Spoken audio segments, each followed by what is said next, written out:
किसी नदी के किनारे एक बहुत बड़ा पेड़ था। उस पर एक बंदर रहता था। पेड़ पर बड़े मीठे फल लगते थे।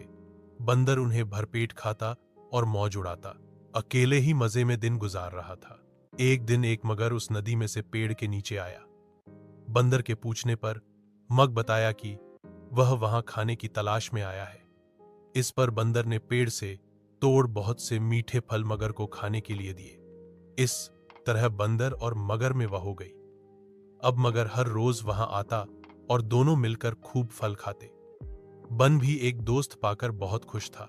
एक दिन बात में मगर ने बंदर को बताया कि उसकी एक पत्नी है जो नट के उस पार उनके घर में रहती है।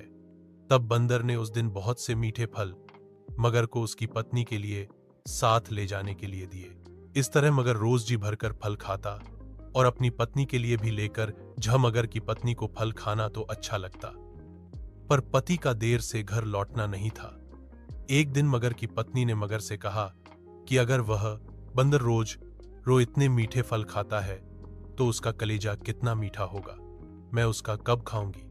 मगर ने उसे बहुत समझाया पर वह नहीं मानी। मगरमच्छ दावत के बहाने बंदर को अपनी पीठ पर बैठाकर अपने घर लाने ला।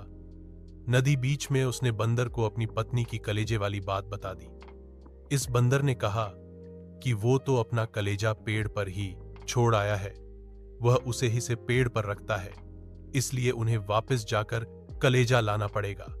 मगर को वापस पेड़ के पास ले गया। बंदर छलांग मारकर पेड़ पर चढ़ गया। उहौंस कर कहा कि जाओ मूर्ख राजा, घर जाओ और अपनी पत्नी से कहना कि तू दुनिया के सबसे बड़े मूर्ख हो। भला कोई भी अपना कलेजा निकालकर अलग रख सकता है।